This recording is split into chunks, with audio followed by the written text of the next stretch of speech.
ನಾನು 2006 ಮುಖ್ಯಮಂತ್ರಿ ಆದಾಗ 3 ಅಡಿ 4 ಅಡಿ ನಿಂತ್ಕೊಳ್ಳೋದು ಸಿಂಗ್ಪುರ. ಏನೋ ಸಿಂಗ್ಪುರ ಮಾಡಿದ್ರಂತಲ್ಲ, ಧರ್ಮಸಿಂಗ್ ಆದರೂ ಧರ್ಮಸಿಂಗ್ ಕಾಲದಲ್ಲೂ ನಿಲ್ತಾ ಇತ್ತು. ನಾನು ಮುಖ್ಯಮಂತ್ರಿ ಆದಮೇಲೆ ಆ ಸ್ಪಾಟ್ಗೆ ಹೋಗಿ ತೀರ್ಮಾನ ತಗೊಂಡ ಮೇಲೆ 9 ಕೋಟಿ ಖರ್ಚು ಮಾಡಿದೆ. ಇವತ್ತು ಬೆಂಗಳೂರಿನಲ್ಲಿ ಯಾವ ಏರಿಯಾದಲ್ಲಿ ನಿಂತರೂ ಆ ಪುಟ್ಟನಲ್ಲಿ ನೀರು ನಿಲ್ಲಲ್ಲ, ಜೆ ಪಿ ನಗರದಲ್ಲಿ. ಆ ರೀತಿ ಕೆಲಸ ಮಾಡೋದು. ಅದು ಕೆಲಸ ಮಾಡಿಕೊಟ್ಟೆ ಅಂತ ಹೇಳಿ ವಿಮಾನ ತರಿಸಿ ನೀನು ಬರಲೇಬೇಕು ಅಂತ ಹೇಳಿ ಆ ಭಾಗದ ಜನ ಹೆಲಿಕಾಪ್ಟರ್ ತರಿಸಿ ಪುಷ್ಪಾರ್ಚನೆ ಮಾಡಿದ್ರು ನನಗೆ. ಆದರೆ ಮುಂದಿನ ಪಾರ್ಲಿಮೆಂಟ್ ಚುನಾವಣೆಯಲ್ಲಿ ನಾನು ನಿಂತರೆ ನನಗೆ 100 ಓಟು, BJPಗೆ 700 ಓಟು. ಇದು ನಮ್ಗೆ ಹೆಂಗೆ ಪರೀಕ್ಷೆ ನಾವು ನೋಡಿದ್ದೀವಿ ಅಂದರೆ, ದಯವಿಟ್ಟು ಒಂದು ಮಾತು ಹೇಳ್ತೇನೆ, ನನಗೆ ಭಗವಂತ ಆಯಸ್ಸು ಕೊಟ್ಟಿರೋದು ನನ್ನ ಬದುಕಿಗಲ್ಲ. ಈ ನಾಡಿಗೇನಾದರೂ ನನ್ನಿಂದ ಒಂದು ಒಳ್ಳೆ ಕೆಲಸ ಆಗಬೇಕು ಅನ್ನೋದಕ್ಕೆ ಭಗವಂತ ನನಗೆ ಆಯಸ್ಸು ಕೊಟ್ಟವನು. ನನ್ನ ಮಗ ಹೇಳ್ತಿದ್ದ 3 ಬಾರಿ ಆಪರೇಷನ್ನು ಅಂತ. ಬರೀ 3 ಬಾರಿ ಆಪರೇಷನ್ ಒಂದು ಲೆಕ್ಕ ಹಾಕಬೇಡಿ, 2 ಬಾರಿ ಸ್ಟ್ರೋಕು ಆಗಿತ್ತು. ಭಗವಂತ ಉಳಿಸಿದ್ದ ನನ್ನ. ಆರೋಗ್ಯವಾಗಿ ಭಾಳ ಗಟ್ಟಿಮುಟ್ಟಾಗಿದ್ದೇನೆ, ಹೆದರಬೇಡಿ. ಪಾಪ ಕಾಂಗ್ರೆಸ್ನವ್ರು ಹೇಳ್ತಾರೆ, ನಮ್ಮ ವಿರೋಧಿಗಳು, ಇನ್ನೇನು ಕುಮಾರಸ್ವಾಮಿ ಆರೋಗ್ಯ ಎಲ್ಲ ಕೆಟ್ಟೋಯ್ತು, ಜನತೆಲ್ಲ ಮುಗಿದೋಗಿದೆ, ಯಾಕೆ ಅಲ್ಲಿರ್ತೀರಿ, ಬನ್ನಿ ನಮ್ಮ ಜೊತೆಗೆ ಅಂತ ಕರೀತಾವ್ರೆ. ಗಟ್ಟಿಯಾಗಿ ನಿಮ್ಮ ಜೊತೆಲಿ ಇರ್ತೀನಿ, ಏನೂ ಆಗೋದಿಲ್ಲ. ನಮ್ಮ ತಂದೆ ತಾಯಿ ನನಗೆ ಅವ್ರ ಆಶೀರ್ವಾದ, ಅವ್ರು ಮಾಡಿರೋ ಒಳ್ಳೆ ಕೆಲಸ, ಈ ಯಾವ ಕೆಟ್ಟ ದೃಷ್ಟಿಗಳು ನನ್ನ ಮೇಲೆ ಬೀಳಲ್ಲ.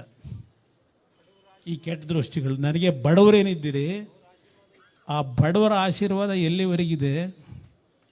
ನಾನು ಬದುಕಿರೋದೇ ಈ ಜನಕ್ಕೋಸ್ಕರ.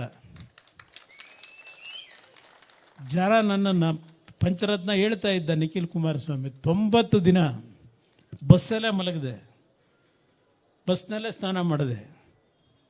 ಜನ ಅರ್ಥ ಮಾಡ್ಕೊಳ್ಳಿಲ್ಲ. 5 ವರ್ಷದ ಸರ್ಕಾರ ಕೊಟ್ಟರೆ ನಾನು ಕೇಂದ್ರ ಸರ್ಕಾರ ಜೊತೆ ಪ್ರತಿದಿನ ಜಗಳ ಆಡಲ್ಲ. 20 ತಿಂಗಳು ಮುಖ್ಯಮಂತ್ರಿಯಾಗಿ ಅವತ್ತು UPA ಸರ್ಕಾರ, ಕಾಂಗ್ರೆಸ್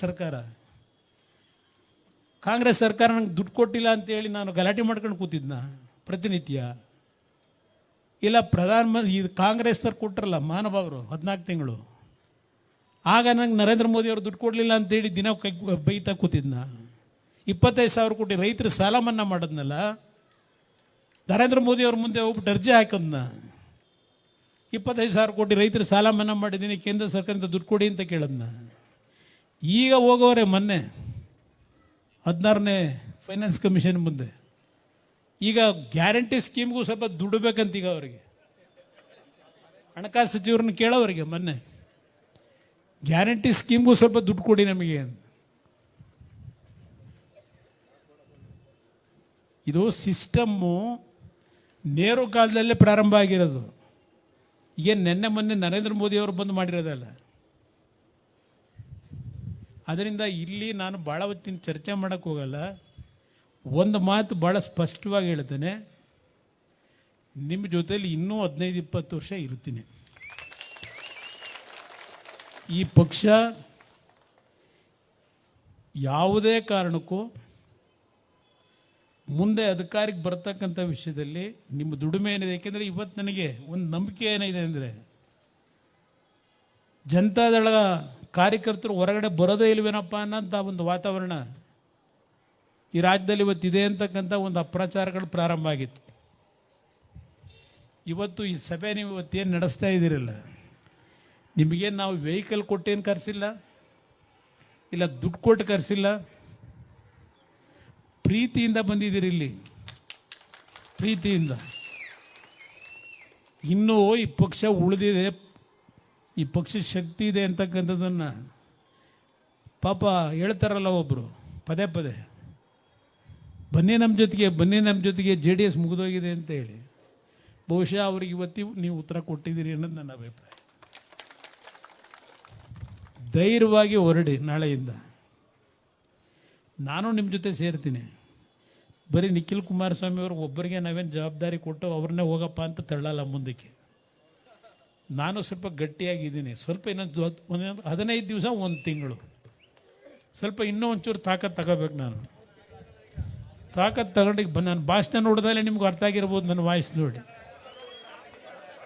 ಅದರಿಂದ ಧೈರ್ಯವಾಗಿ ಹೊರಡಿ. ಈ ಬಾರಿ ಜನತಾದಳದ ಸರ್ಕಾರವೇ, ಈ ಬಾರಿ ಜನತಾದಳದ ಸರ್ಕಾರವೇ. JDS ಮತ್ತು BJP ಮೈತ್ರಿ. ಒಂದು ಮಾತು ಹೇಳ್ತೀನಿ, ಯಾವುದೇ ಅಪಪ್ರಚಾರಗಳಿಗೆ ನೀವು ಡಿಸ್ಟರ್ಬ್ ಆಗಬೇಡಿ.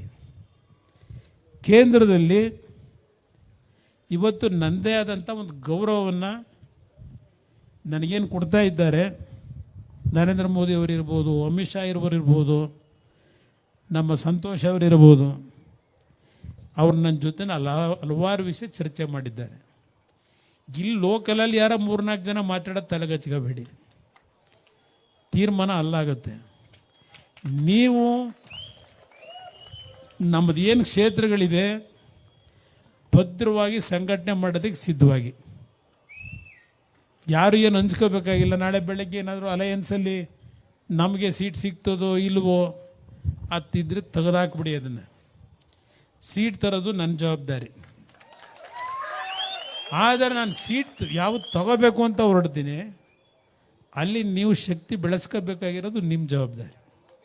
ನೀವು ಕೆಲಸನೇ ಮಾಡದೆ ನಮಗೆ ಅಲಯನ್ಸಲ್ಲಿ ಸೀಟ್ ಕೊಡಿಸಿ ಅಂದರೆ ಎಲ್ಲ ಒಂದು ಕಡೆ ತಪ್ಪಾಗ್ತದೆ. ಅದಕ್ಕೆ ಅವಕಾಶ ಕೊಡಬೇಡಿ. ಇವತ್ತು ಈ ನಾಡಿನ ಜನ ಎಲ್ಲರನ್ನೂ ನೋಡಿದ್ದಾರೆ. ನನಗೆ ಯಾರೋ ಮೊನ್ನೆ ಒಬ್ಬರು ಸೀನಿಯರ್ ಜರ್ನಲಿಸ್ಟು ಫೋನ್ ಮಾಡಿ ಹೇಳ್ತಿದ್ರು, ಕುಮಾರಸ್ವಾಮಿ ಅವರೇ ನಿಮ್ಮ ಆರೋಗ್ಯ ಹೇಗಿದೆ, ನಿಮ್ಮ ಆರೋಗ್ಯವನ್ನು ಚೆನ್ನಾಗಿಟ್ಕೊಳ್ಳಿ. ಈ ಬಾರಿ ಕರ್ನಾಟಕ ರಾಜ್ಯ ಜನ ಅವರೇ ಕರ್ಕೊಂಡೋಗಿ ನಿಮ್ಮನ್ನು ಕೂರಿಸ್ತಾರೆ. ಇದು ನಾನು ಹೇಳೋದಲ್ಲ, ಒಬ್ಬರು ಸೀನಿಯರ್ ಜರ್ನಲಿಸ್ಟ್ ಹೇಳಿದ ಮಾತು. ಇವತ್ತು ಯಾವ ರೀತಿ ಈ ರಾಜ್ಯದಲ್ಲಿ ಆಡಳಿತ ನಡೀತಾ ಇದೆ ನೋಡ್ತಾ ಇದ್ದೀರಿ. ಏನು ಆಡಳಿತ ಅಂತ ಕರಿತೀರಾ? ಆ ಅಧಿಕಾರಿಗಳು ಯಾವ ಮಟ್ಟಕ್ಕೆ ಇವತ್ತು ನಡ್ಕೋತಾ ಇದ್ದಾರೆ. ಪಾಪ ನಮ್ಮ MLAಗಳ ಪರಿಸ್ಥಿತಿಗಳು ನನಗೆ ಅರ್ಥ ಆಗುತ್ತೆ. ಕ್ಷೇತ್ರದಲ್ಲಿ ಕೆಲಸ ಮಾಡದೆ ಜನಗಳ ಮುಂದೆ ಹೋಗಂಗಿಲ್ಲ. ಇವರೇನಾದ್ರು ಒಂದು ಅರ್ಜಿ ಹಿಡ್ಕೊಂಡು ಹೋದರೆ, ನೋಡಪ್ಪ ನೀನು 12ನೇವನು, ಈಗಾಗಲೇ 12 ರೆಡಿಯಾಗಿ ಹೋಗಿದೆ, ನಿನಗೆ 30 ಕೋಟಿ ಕೊಡ್ತೀವಿ ಕ್ಷೇತ್ರ ಡೆವಲಪ್ಮೆಂಟ್ಗೆ, ನೀನು 13ನೇವನು ಬತ್ತೀಯಾ ಅಂತಾರೆ. ಇದು ಇಲ್ಲಿ ನಡೀತಾ ಇರೋ ಕತೆ. ಬಟ್ ಆದರೆ ನಮ್ಮ ಶಾಸಕರು ಈಗಿರ್ತಕ್ಕಂಥವ್ರು ಭಾಳ ಗಟ್ಟಿಯಾಗಿರೋರು ಎಲ್ಲರನ್ನು. ನೀನು ಅಂದರೆ ನಿಮ್ಮಪ್ಪ ಅಂತಕ್ಕಂಥ ಒಂದು ಮನೋಧೈರ್ಯ ಇಟ್ಕೊಂಡಿರ್ತಕ್ಕಂಥವ್ರೆ ಇದ್ದಾರೆ. ಏನು ಸಪ್ಪಣ? ಅದರಿಂದ ಯಾವ ಸಮಸ್ಯೆ ಇಲ್ಲ. ಪಕ್ಷ ತರುಣ ಅಧಿಕಾರಕ್ಕೆ BJP ಜೊತೆಲೇ ಹೋಗೋಣಂತೆ, ಅದೇನು ತೊಂದರೆ ಇಲ್ಲ. ನಾವು ತಪ್ಪು ಮಾಡ್ಕೊಳ್ಳೋದು ಬೇಡ, ನಮ್ಮಿಂದ ತಪ್ಪಾಗಬಾರ್ದು. ನಾವು ತಗ್ಗಿ ಬಗ್ಗೆ ನಡೆಯೋಣ. ಮುಂದೆ ಭಗವಂತ ನಿಚ್ಚೆ ಏನೇನಿದೆಯೋ ಅದು ನೋಡೋಣಂತೆ. ನಿಮ್ಮೆಲ್ಲರಿಗೂ